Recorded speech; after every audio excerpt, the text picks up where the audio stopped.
Hi, and welcome to the video of the third leg of our Spanish road trip, where we travel from Teruel to Murcia via Elche. On today's trip we'll cover around about 220 miles or 350 kilometres. For most of today we'll be on national roads and jamming onto the autovias or motorways when needed. On the whole trip we'll visit 16 locations, staying overnight in 9 of them. If you don't want to miss the rest, then click subscribe and hit that notification bell. So without further ado, let's head on out. We left our accommodation, the Grand Hotel Botanicus, skipping breakfast and hit the road. If you caught our video on Teruel, you'll know we visited the Bullring before leaving the city. A slight detour where we also picked up something from a baker's for a little roadside picnic later. If you want to see our briefs of looks around the exterior of the Bullring, then check out the Teruel video, which I'll pop up at the end. To help the trip move along, I'll speed up the action as we go, whilst hopefully giving you some pointers for your own Spanish road trip. So let's get this leg started and make our way towards Murcia. And I want to talk to you about range anxiety. I think it's something non-EV drivers think all electric vehicle drivers worry about. And maybe a few do, but I'm driving a petrol car for this trip. By the time you're watching this, I may well be driving an EV. There's a reason I mention it, and that is I experienced it here in Spain. And Spain is not short of petrol stations. We had around 60 miles of fuel on board, so as I exited town, it didn't worry me. I usually fill up when the fuel light comes on at around 30 miles remaining. However, when I plotted the route on the car's satellite navigation system and asked it to find fueling stops en route, well, it was a big fat no. So we had to return to Teruel to fuel up and start this segment again. Remember, sometimes an operator will fuel your car for you in a Spanish petrol station. Just keep your eye out. After our pit stop, we returned to the original route and picked up the N-330. There's two primary routes to our destination. This one is the slightly shorter, or the high-speed route via the A23, AP7, A7, A33 and A30. There is a toll section on that route as you scoot around Valencia. While I'm on the subject of Valencia, it's a great city to visit, but give yourself at least 2 nights, if not 3. There's so much to see, including the Holy Grail in the cathedral, the city of arts and science, the beach, and of course Paella. After all, Valencia is the birthplace of Paella, and when the car keys are safely put away for the night, Agua de Valencia. However, on this trip, our big stopover is Genesis Brothers' holiday home in Murcia. A quick word about planning a road trip. It can be any, but we'll stick with this one. It starts with an idea. I would like to go to ... In this case, it was Andrew's home in Murcia. That becomes the first pin on our Google My Maps map. I'll include a link to that and all other links in the description to give you more information as we go along. Then there's a start and end point. That's easy. It's Brittany Ferries at Bilbao. They also sail into Santander. It's just a matter of dates. This is our third Spanish road trip, so we've seen a few places through many regions of Spain. On our first road trip in 2014, we made a couple of errors. We only stopped at Toledo for one night as we made our way south to Granada. And when in Granada, we arrived too late for tickets to the Alhambra Palace. That's easily corrected. 2 nights in Toledo and pre-book the Alhambra tickets through Get Your Guide. There's a film we love, The Way, written and directed by Emilio Estevez. The story of 4 travellers on the El Camino de Santiago. This takes in a number of places in the north and gives us a chance to stay at Burgos, a place we just visited on our 2016 trip. You will need to decide how many hours you want to drive each day, and that should give you a rough idea of how many miles or kilometres you will cover. Don't forget to factor in comfort breaks, lunch breaks and any points of interest en route. If you're only stopping at a destination one night, you may want to arrive earlier. Our rule of thumb is 2 PM if we're there just the one night and 4 PM if we're there more. Remember, these are just guidelines, but with those pins in place, it just becomes a matter of joining the dots. There's no reason why you couldn't fly into any international airport and create your own road trip. I hope this video inspires you to do that. As you can see, driving here is easy. The roads are well signposted and it's easy to know when to overtake. In some of the busier towns it can become a bit more challenging. We'll see that when we get to Granada. Anyway, back to the route, and we haven't deviated from the N-330, but I'm on the lookout for somewhere to have our late breakfast. And here we go, a picnic spot. It's a good time to tuck into the snacks we picked up at the bakery and have a little leg stretch too. I'll also put a camera in the side window. I really enjoyed the drive after we finally made it out of Teruel with a tank of fuel. I really hope you are too. If you are, then why not give us a like and perhaps hit that subscribe button too, and then the notification bell. Well, you don't want to miss any more of the Spanish road trip, do you? Anyway, talking of that, it's time to get back on the road. Another possible destination, and one we visited on the 2016 Spanish tour, is Cuenca. It's 2 hours west in the La Mancha region of Spain. A fabulous place to visit and possible one-night stopover, but it's not for those with acrophobia or a fear of heights. It's famous for its hanging houses, built over the Jaca Gorge and the Puente del San Pablo that crosses it. If you want to know more about Cuenca or any of the other places I've mentioned, don't forget you can head over to our website, ourworldforyou.com, and search away. Or of course, just leave us a comment. Whether you're a seasoned road tripper or just contemplating your first road trip, I'd love to hear from you. Oh, and a word about road trips. I know they mean many things to many people. For some, jumping in their RV or motorhome and being self-sufficient is one. Or like us and using your own car and enjoying a little bit of luxury is another. I'm not saying an RV or motorhome can't be luxurious, but someone else services my room. There are road trips that are about destinations. Our 2010 Canadian road trip was an example, where we stopped in Toronto, Niagara Falls, Kingston, Ottawa, Quebec City and Montreal. We spent most of the time on the freeway. Then the polar opposite will be our 2018 Icelandic tour around Route 1 and a bit more. This was purely about the landscape. This Spanish road trip is a mix of both, or as we have planned it, taking a bit more of backroad Spain. And yes, we have a book we refer to for this trip, Amazon link in the description. We enjoyed changing landscapes on wonderful destinations rolled into one. And in case you are wondering, yes, we're still on the N-330. As you can see, the roads are relatively quiet. This is Tuesday the 19th of September to give you some idea of the season. I mention that because there seems to be more clouds in the sky than when we left Teruel this morning. Let's see how the day pans out. If you're from the UK and want to undertake a road trip in your car, head over to the AA or RAC websites for the latest requirements. Things have changed since our first road trip in 2014. Of course, you're sorted if you fly in and pick up a hire car. We'd recommend rentalcars.com to find the best deal for you. We use a comparison site for both our Icelandic and Cypriot adventures. I'll pop an affiliate link in the corner so you can check out your options. And if you want to take a look at those road trips, you can find playlists for each on our channel. I want to say a word about this trip in an electric vehicle. That's a very generic term, but bear with me. So this was shot in September 2023 and I'm releasing it in April 24. Today's route is 220 miles and the majority is on national roads with a speed limit of 90 km per hour. Don't tell the locals that. However, this route is not awash with EV infrastructure, including Tesla superchargers. It's not impossible, but you'll need a car with a decent range and you should aim to leave Teruel with as much charge as you can. But here's the truth, the situation is going to improve, it has to.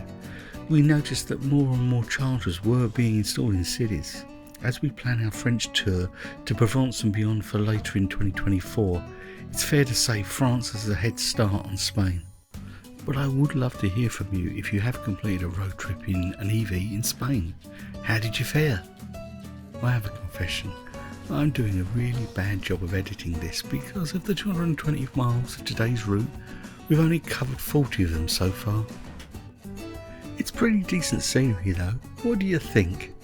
Anyway, we do need to get a little wiggle on, so I'll leave you for a moment until we, shock horror, turn off the N-330.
Okay, so this looks like the end of the N-330 for the moment, and from the navigation tools it looks like we need to join the A3. Oops, we need to make sure we're heading in the right direction towards Valencia. We're now a massive 67 miles into today's trip. You know what a motorway looks like, so I'm just going to turn the camera off for a second. It really wasn't that long, just 7k or 4.5 miles, and we're off again onto the N111. If the truth be told, the N-330 joined the N111, so we didn't need to dive onto the motorway. You live and learn. And a word on the petrol stations. Yes, we passed a couple, so I didn't need to worry really. We're now looking at another turn-off, heading for the N-332. Our aim is to rejoin the start of the next part of our old favourite, the N-330.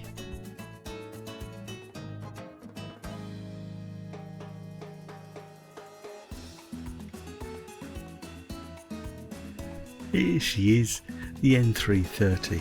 We have another 76 kilometres or 47 miles until we reach the end of the N-330 and 170 kilometres or 105 miles until we reach Elche.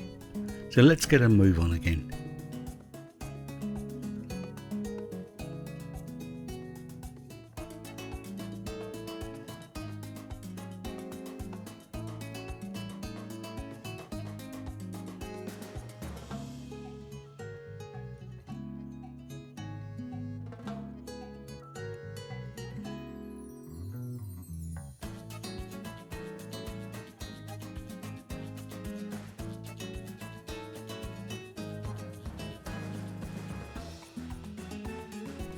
What has been a relatively flat landscape until now starts to descend as we head towards the town of Cofretes.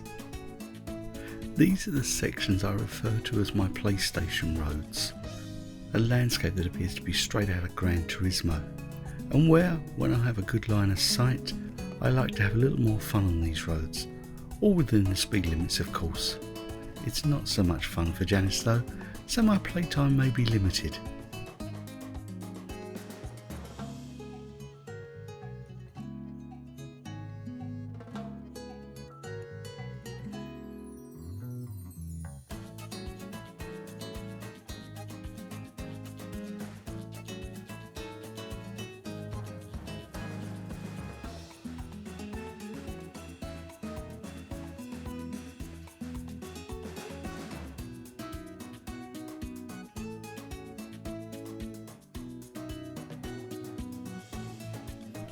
There's always a chance someone else will spoil your fun though. Ho hum. We'll still enjoy the roads though, we just need to wait to find a safe place to overtake.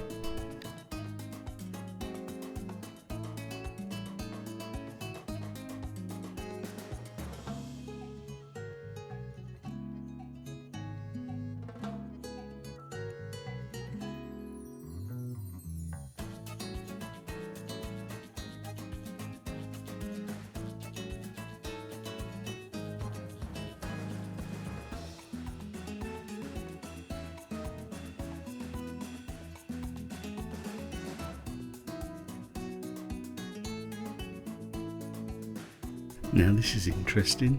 We all managed to safely get past a slow moving tractor. We're still bunched up a little, but these trucks don't hang around, although sometimes the uphill gradients may not be kind. Still, that chance to overtake does come along. We have the open road again. Let's press on.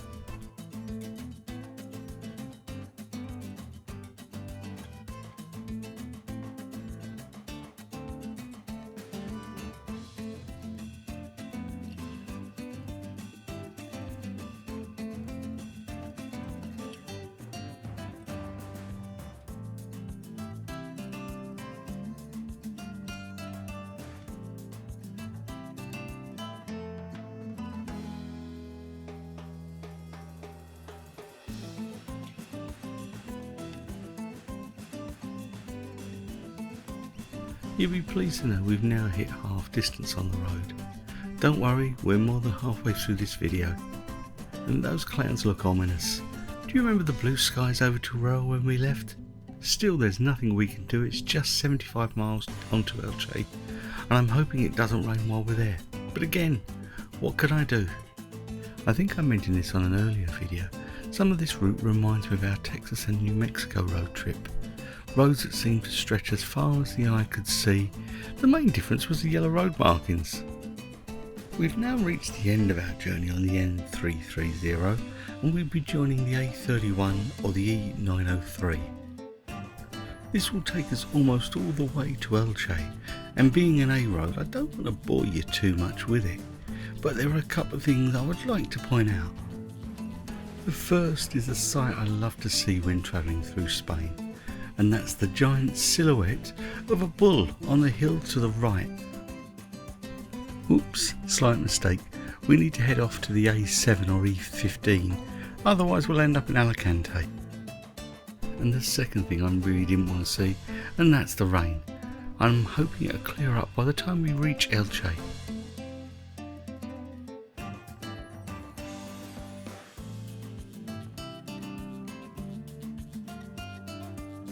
As we make our way to the centre of Elche, I'll explain why it made it as a pin on our plans. The Palmeral of Elche is a UNESCO World Heritage Site of the groves of date palms originally laid out in the 10th century by the conquering Arabs. Let's get parked up so we can take a look. As we step across the bridge over the Rio Vinalopó, we're going to head over to the municipal park. This is where we'll find the greatest concentration, but the whole city is awash with palm trees. I'm not an expert on the date palm. What I can tell you is that the park area covers 6 hectares, that's 20,000 square metres, and that there are 97 orchards and 70,000 date palms in the park. However, the palm tree plantations extend further out of the centre and comprise of another 130,000 palms. Come on, that's impressive. I love a date, fabulous fruit. As well as hanging on the tree, there were plenty on the ground. At times you had to watch your step to avoid patches of the sticky dates that had fallen. I would love to have tried one, but I'm not sure one picking up the floor would have been a wise idea. Through our brief stroll around, we only stayed for about an hour. It was a thoroughly wonderful place to explore, with a nod to its Moorish past at every turn. I'm not sure I've much more to say, so why not enjoy the remainder of the park in peace.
Okay, I know that was a whirlwind visit, but Murcia's calling. And once the car's safely parked up, there's a cold beer with my name on it. The thing with Elche is the palms are everywhere, it's truly amazing. But I'm heading to the Altovia again. We're heading west, avoiding the AP7 to the north. Remember, an AP is a toll road. Instead, we'll pick it up after it's a toll and it becomes the A7. When I say avoiding, I'm not really, I think it may be the shorter route too. As I make my way towards the A7, it's just 35 miles or 60k onto Murcia, which got me thinking. You could fly into Murcia and hire a car to explore Elche. You could also head south to Cartagena, which is just 30 miles or 50k from Murcia. It's a way to dip your toes in to see if a Spanish road trip is for you. And if you want to see a bit of Cartagena, well, that'll be in the next leg as we make our way to Majaca. Before that, we'll have a proper look around Murcia, so make sure you subscribe if you don't want to miss that.